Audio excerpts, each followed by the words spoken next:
Hey everyone, and welcome. Today, we're tackling something that's at the very heart of science, and really just about everything. The fact that no measurement is ever perfect. Yeah, you heard me right. Every single one has some uncertainty baked right in. So our mission today is to figure out what these errors are and how we can get a handle on them. So let me just throw this out there. Is any measurement ever truly perfect? Seriously, think about it. The last time you measured flour for a cake or checked your height, was it exactly right down to the last atom? Of course not. And that's not a failure, it's just reality. Understanding that why is what we're all about today. Okay, first things first. When we say error in science, we don't mean you messed up. It's not a mistake. It's just a built-in wiggle room. It's that tiny, unavoidable gap between the number on your ruler and the actual, true value of what you're measuring. And believe me, every single measurement has it. So, if every measurement has this wiggle room, how do we deal with it? Well, the first step is realizing that not all errors are the same. They actually come in two main flavors: systematic and random. Knowing the difference is absolutely key to taming them. All right, here's the breakdown. Think of systematic errors as a stubborn, predictable problem. It's like a scale that's always off by 5 grams. It's always pushing your measurement in the same direction. We can usually hunt down the cause for that. Now, random errors, they're the total opposite. They're chaotic and unpredictable. Imagine a tiny breeze nudging your reading up 1 second and down the next. You can't predict them, but you can outsmart them by taking a bunch of readings and finding the average. The chaos kind of cancels itself out. So, where do these sneaky systematic errors actually come from? Well, a few places. First, you've got instrumental errors. Maybe your scale doesn't start at 0, right? That's a classic. Then there's your technique. Maybe you're not accounting for heat loss in an experiment. And yeah, sometimes it's us, we're human. Looking at a needle on a dial from an angle, that's called parallax error, and it can consistently throw off your readings. The good news? Once you find these, you can almost always fix them. Okay, so here's where it gets really interesting. What happens when you take 2 or more of these slightly off measurements and do math with them? Like, say, you measure a room's length and width to find the area. Do the errors just vanish? Nope. It's like a chain reaction. They combine, they grow, they propagate, and create a whole new uncertainty in your final answer. So how do we deal with this error pile-in? We actually plan for the worst. We ask ourselves, what's the absolute biggest this error could possibly be? We calculate this worst-case scenario where every little bit of uncertainty adds up in the worst possible way. It sounds pessimistic, but it's actually super smart. It gives us a rock-solid upper limit on our final uncertainty. And for simple stuff like adding and subtracting, the rule is, well, it's about as simple as it gets. You just add the absolute errors together. That's it. Whether you're adding 2 numbers or subtracting them, the uncertainties, they always add up. This table really drives that home. Look at the one for subtraction. You're taking B away from A, right?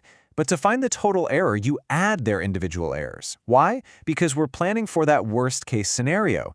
What if A was a little too high and B was a little too low? Subtracting them would make the final error even bigger, so we add the uncertainties to cover our bases. Okay, addition and subtraction are easy enough, but what about everything else? Let's dive into the full rule book for combining errors. This right here is your ultimate cheat sheet. But pay attention, because there's a big shift in thinking here. For multiplying and dividing, we stop talking about the absolute error, like plus or minus 1 centimeter. Instead, we talk about fractional error. Basically, it's the error as a percentage of the measurement. It tells you how big the error is relative to the thing you measured, which is what really matters when you're multiplying. So let me say that again, because it's a huge takeaway. When you multiply or divide, you add the fractional errors, not the absolute ones. We're now dealing with proportional uncertainty.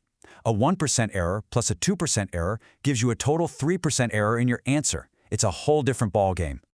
And this next rule, whoa, it's a big one. If you take a measurement and raise it to a power, like say you measure the side of a cube and then you cube it to find the volume, the fractional error gets multiplied by that power. So a tiny 1% error in your length measurement blows up into a 3% error in your volume. The lesson here? Be extra careful measuring things that you're going to raise to a power in your final calculation. All right, we've wrestled with where errors come from and how they combine. Now, how do we actually write down our numbers in a way that shows how precise they are? That, my friends, is the job of significant figures, or as you'll often hear, sig figs. So what the heck are they? Simply put, sig figs are all the digits you know for sure in a measurement, plus the very first one you're a little unsure about. It's how we honestly report a number. The more sig figs you have, the more precise your measurement was. Now, learning to count them is just a matter of a few rules. Any digit that isn't 0, it's significant. Easy. 0 stuck in between other numbers, like in 402, they count. Zeros at the very beginning? Nope, they're just holding the place. The only tricky ones are zeros at the end. They're only significant if you see a decimal point somewhere in the number. That little dot is a sign saying, hey, I actually measured these zeros. They're not just placeholders. Okay, and when you start doing math, you have to remember there are two totally different rules. For multiplying and dividing, you look at the total number of sig figs in your starting numbers. Your final answer can only be as precise as your least precise measurement. But for adding and subtracting, forget about total sig figs. You only look at the number of digits after the decimal point. It's all about the decimal places. Okay, this all leads us to the final step in our process, rounding. Once you've done your calculation, you need to round it off to the right number of sig figs. Most of this is stuff you learned in school, right? If the number is bigger than 5, you round up. Less than 5, you leave it. But what if the digit you're dropping is exactly 5? This is where scientists have a special trick. You look at the number before the 5. If that number is even, you do nothing. If it's odd, you round it up to the next even number. It's called the even-odd rule, and it's a clever way to prevent our data from getting skewed by always rounding 5s up over time. So there you have it. Every number you see that comes from a real-world measurement is hiding a story about its own uncertainty. So I'll leave you with this thought. The next time you see a number with a super long string of decimals, ask yourself, is that number really that precise, or did someone just forget the rules we talked about today? Thanks for joining me.